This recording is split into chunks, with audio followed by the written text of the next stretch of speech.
Hello and welcome to EWTN Pro-Life Weekly. I'm Prudence Robertson. In my view, should codify Roe for once and for all. Abortion extremism. President Joe Biden unapologetically continues his push for abortion access as more states enact laws to protect the unborn. Virginia Allen, senior news producer and podcast host for the Daily Signal, joins us in studio to discuss Biden's abortion extremism and the latest pro-life laws enacted across the country. Supporting mothers. A new poll finds a majority of Americans support pregnancy resource centers and maternity homes despite the recent uptick in violence against them. Jor-El Godsey, president of Heartbeat International, explains the importance of pro-life centers and shares the details of the poll's findings. Faith produces miracles. A mother of 4 was diagnosed with terminal breast cancer while pregnant with her youngest son. She shares her story of hope and how she beat the odds when she chose life for her baby.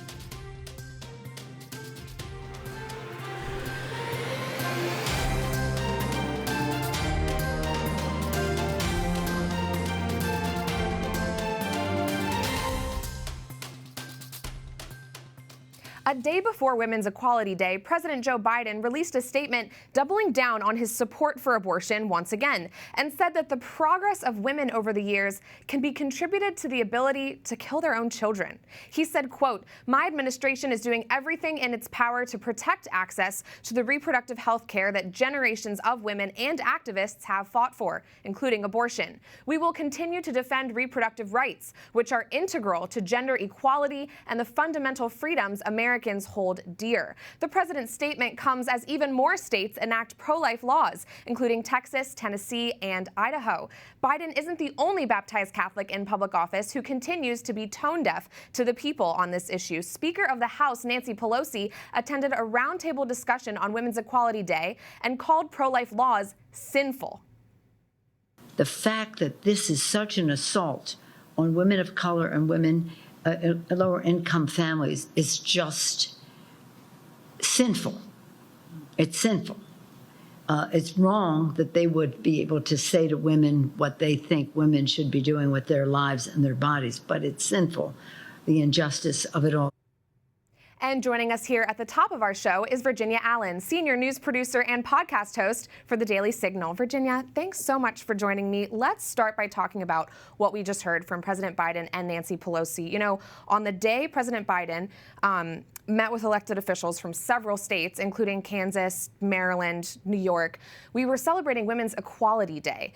Let's take a listen to what he had to say. As I said, the court got Roe right for nearly 50 years. And Congress, in my view, should codify Roe for once and for all. But right now, we're short a handful of votes. And Virginia, he also said that the fact that states are passing pro-life laws goes beyond the pale. Are you surprised by this at all? Unfortunately, I'm not surprised. This is exactly what we've seen time and time again from President Biden and really the entire Biden administration. You know, the culture of life is winning across America. It's spreading, and it's evident by states like Texas, Tennessee, and Idaho that have put laws in place to not only protect life, but to protect life from the moment of conception. As of last Thursday, now a child is protected from that very, very first moment when life begins in these 3 states, and it's just really exciting to see. Yeah, that is so exciting. And can you share a little more detail about those new laws that were just passed and really what they mean when we're looking at laws, you know, being enacted to save lives across the country? Right. So in anticipation of Roe v. Wade being overturned, there were 13 states that put what we call trigger laws in place. These are pro-life laws that would protect life. And for some of those laws, there was a waiting period after Roe was overturned in order for those laws to go into effect. So that was the case in Tennessee, Texas, and Idaho. So now what we're seeing is that life is protected from that moment of conception. In Idaho, that part of their law has been blocked. A federal judge blocked a portion of that law that is the part that is punishments for doctors who perform abortions. So the way that the law is written is a doctor could lose their medical license for performing an abortion or could face 2 to 5 years in prison. Well, the Biden administration filed a lawsuit over this portion of the law, and now a federal judge has temporarily blocked it, so we're going to wait and see what happens there. Yes, we'll continue to track that before. And of course, the Biden administration had something to say specifically about these trigger laws. They called them attacks against the fundamental rights of Americans. Your thoughts? Well, you know, this is the Biden administration really attacking federalism, right? Because what happened when Roe v. Wade was overturned is now at the state, at the local level, individuals who live in that state and their elected state officials get to make decisions about how they're moving forward on the issue of life. Right. And so for the president to try and stand in the way of that happening is a direct attack on states' rights.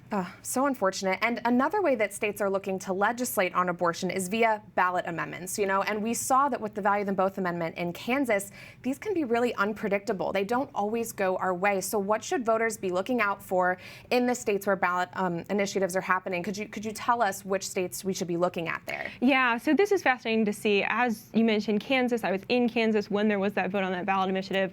It was really sad to see that that failed, but there's another opportunity in Kentucky to take a step towards life and protecting life. So on November 8th, voters will have the opportunity to vote on an amendment to the Kentucky Constitution that specifically would add language to their state constitution that says life begins at conception.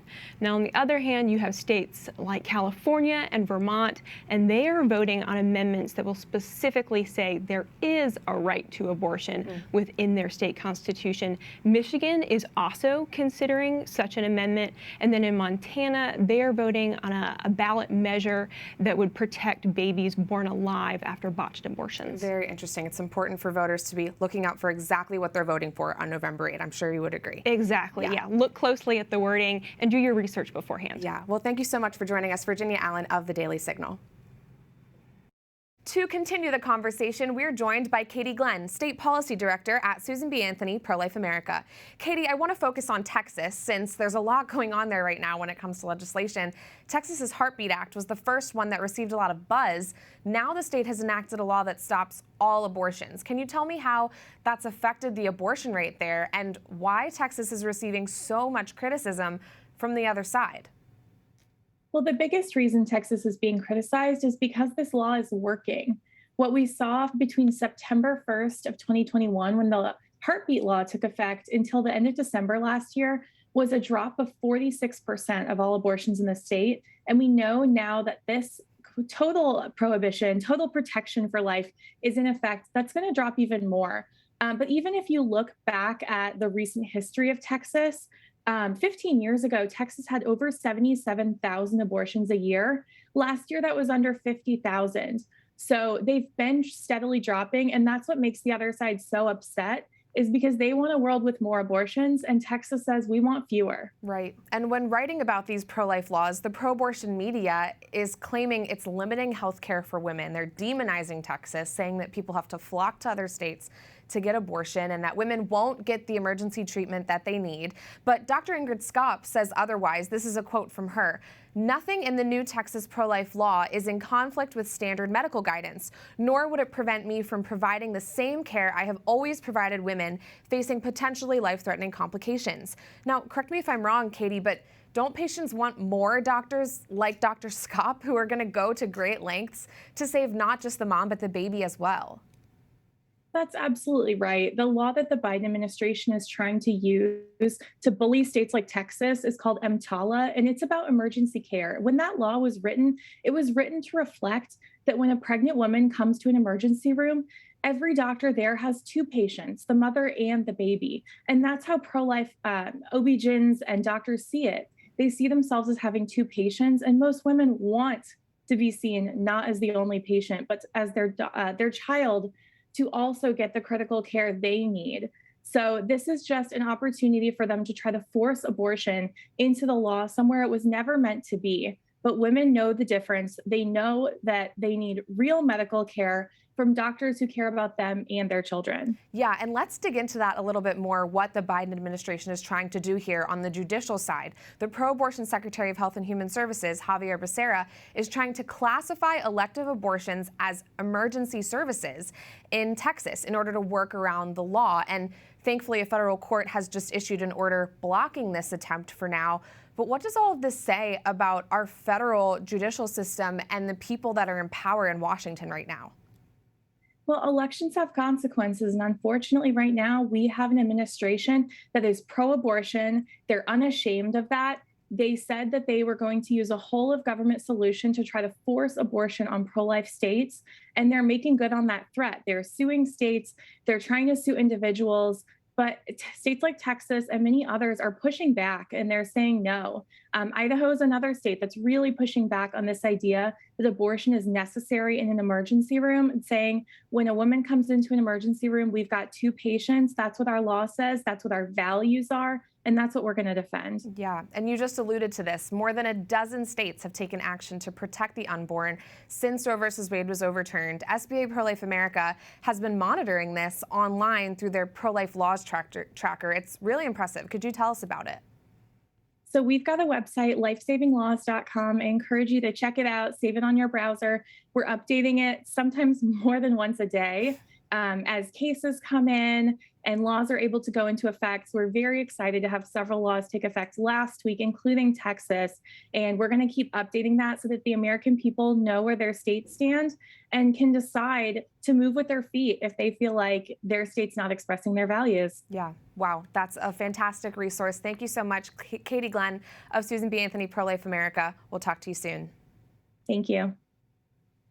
A new poll conducted by CRC Research shows a vast majority of Americans on both sides of the political spectrum support maternity homes and pregnancy resource centers. Pro-abortion lawmakers on Capitol Hill seem ignorant of these findings as they promote recent announcements by Google and Yelp that they will censor legitimate pregnancy centers, hence keeping women from the help they need. U.S. Senator Mark Warner of Virginia said he welcomed the announcement by Google to clearly mark what he calls fake clinics or crisis pregnancy centers so that women seeking abortions aren't, quote, misled. And joining me now is Jor-El Godsey, president of Heartbeat International, to discuss. Thank you so much for joining me. Google's new update will make it so that when women are searching for help online, the only facilities that will populate will be verified abortion providers. Is this legal?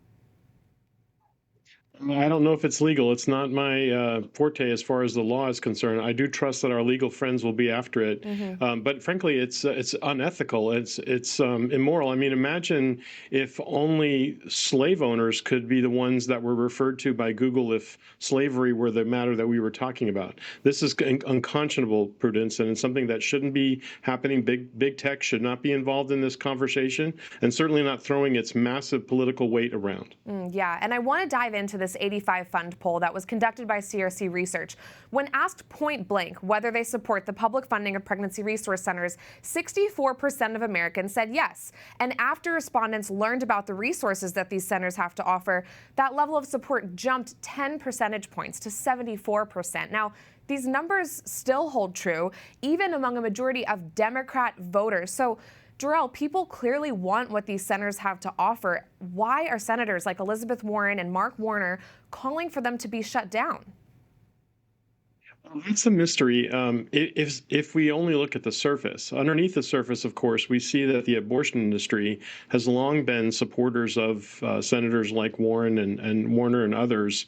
And so we wonder if this isn't really more about a payback, because this is not what the American people want. I mean, we watched even during the last election, during the primaries, when one of the Democrat candidates for president basically said there was no room for Democrats, for pro-life Democrats in the Democrat Party. Now, that is unconscionable as well. Right. The fact that they're willing to dismiss an entire group of people who are very much concerned about the life issue, very much concerned about helping women have access to something besides abortion. And here we have senators that are simply boxing out, not only just promoting abortion, but actually working to box out alternatives to abortion. That doesn't seem like choice at all. It seems like really an abortion distortion in our political realm. Right, and it seems like silencing a lot of people and what they believe. 80% of respondents agree that protesters who engage in acts of violence against pregnancy resource centers and churches should be prosecuted to the fullest extent of the law. Can we rely on our law enforcement to investigate these acts and do something to reprimand groups like Ruth Sent Us and Jane's Revenge? They've attacked hundreds of churches and pregnancy centers at this point. I wish we could. I wish our own elected officials would be the representatives, the courageous representatives that we know that even 80% of the public is standing up and saying this should happen. There should be investigation. Now, we know that the FBI has been investigating, but I think apparently the FBI have other things in mind and are not really applying themselves to what is tantamount to domestic terrorism. When they're leaving messages like, if abortion is not safe, neither are you, that's terrorism. That's not just designed against those that they are specifically attacking. It's also designed to really push back and make others afraid. And that is the very definition of terrorism. Yes, right. Are there any other findings from the poll or details that you'd like to share with us, Jor-El? Well, I appreciate that the CRC has pulled out some key information about public funding, but keep in mind, like, there are good conservatives who don't believe that the public taxpayers should be really helping, everybody, and so they might not even have included themselves in that. I think the support is actually higher for pregnancy centers and for the work of pregnancy help, such as maternity homes. But I would also say that we know that those that actually access pregnancy centers are really getting their needs met. At poll after poll, time after time, when we evaluate years of exit surveys, we continue to see 97, 98% satisfaction rate of those that actually access the services at their local pregnancy help organization. That is a testimony to success, to care, to love, and to compassion. And that's really what pregnancy help is all about. Yeah, we have to keep circling around these centers. They are truly saving lives every day. Jor-El Godsey of Heartbeat International, thanks so much for joining us and for sharing all those details. God bless you. Thank you, Prudence. Thank you, Prudence. Coming up, American rapper Lado joins Planned Parenthood to advocate for the killing of unborn children, especially those who would be born of minority women. I speak out. Plus, a mother of 4 was diagnosed with terminal breast cancer at 14 weeks of pregnancy and says she is extremely blessed to be here today. We have her story next.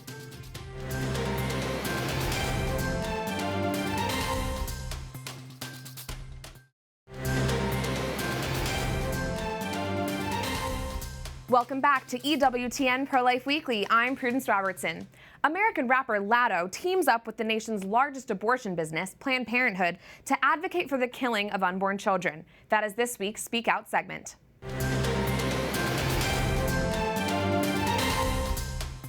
In her public service announcement, the 23-year-old says she is not okay with the Supreme Court taking away a woman's so-called right to kill her own child and condemned pro-life laws in effect across the country. She even goes as far as to say that the government is forcing women to give birth and become moms. The Supreme Court took away our right to abortion, so now politicians are banning abortion, and millions of people live in states where it's illegal. I'm not okay with that. We have to decide whether and when we want to be a parent. But they want to force us to give birth. In a statement to billboards, Lado says she wants to use her platform to push for things she is passionate about. That includes bashing pro-life laws and calling for the death of innocent children on a widespread scale. It's sad that Lado thinks that becoming the poster child for Planned Parenthood is going to help women like her. In the span of this 30-second ad, as she tells people to give the Planned Parenthood cash cow more money, she's actually ending the lives of millions of babies. Let's keep exposing Planned Parenthood as the killing industry it is, and pray for Lado's conversion.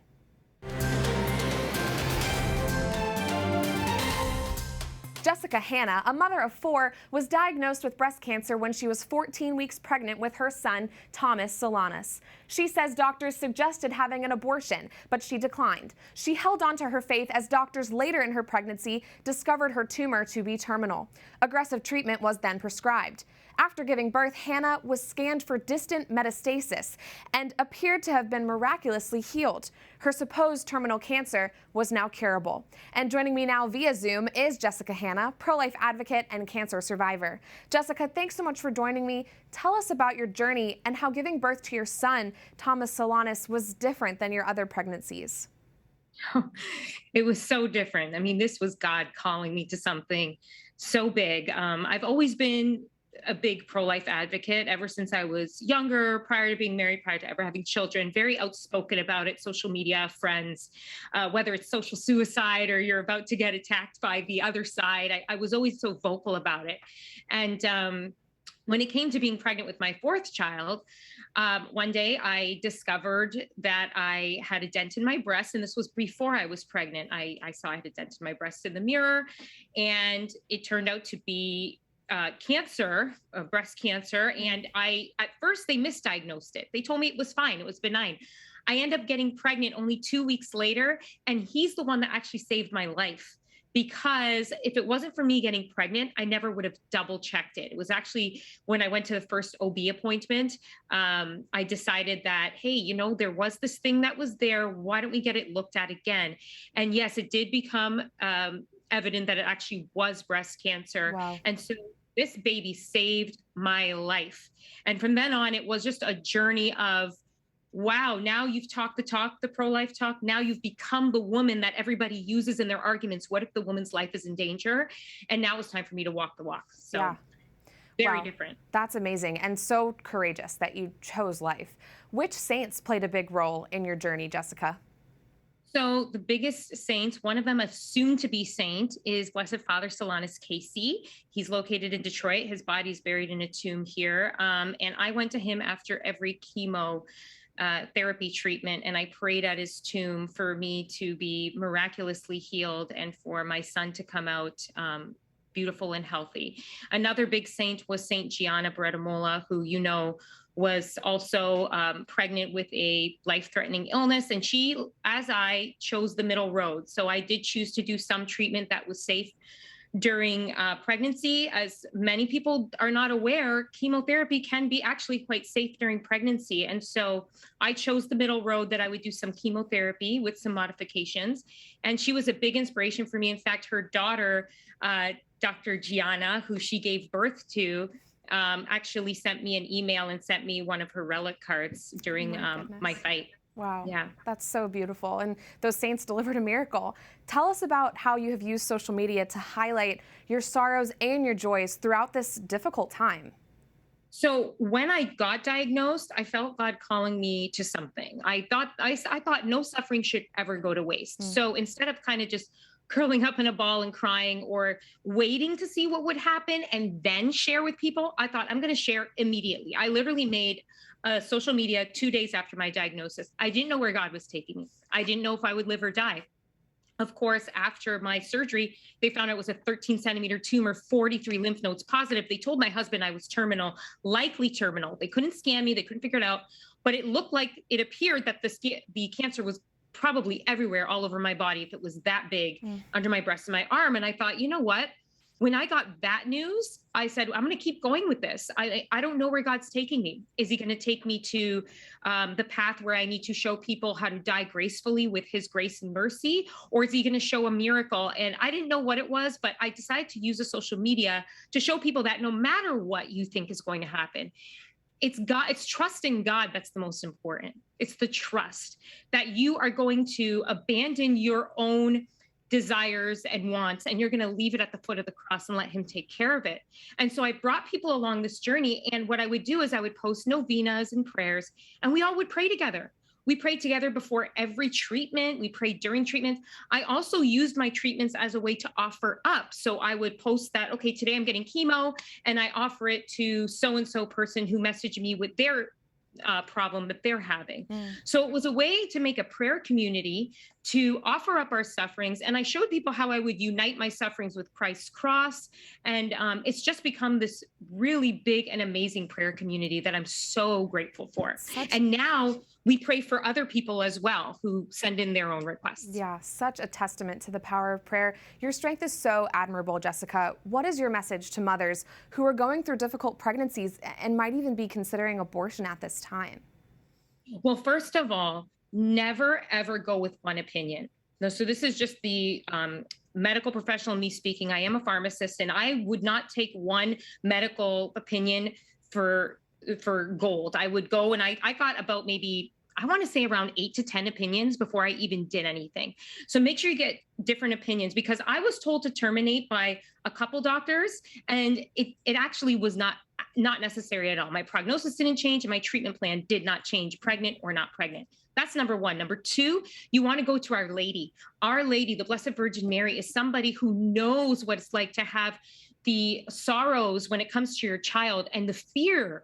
And so if you go to her, she will take those fears, she will bring them to her son, and she will beg with you in order for him to deliver and to bring his mercy upon you and your child. She just understands you more than anyone else.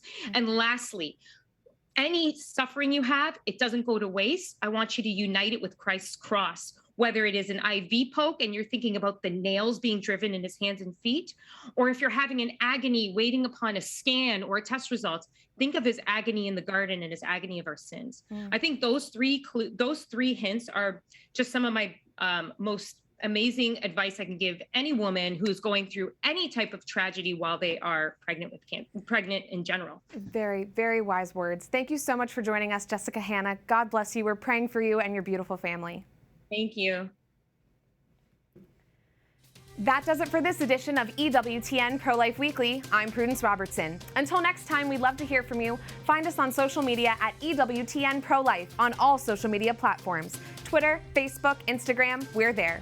You can also send us a message by emailing ProLifeWeekly at EWTN.com. We love to hear from you. Remember, life is a gift. Your life is a gift. God bless.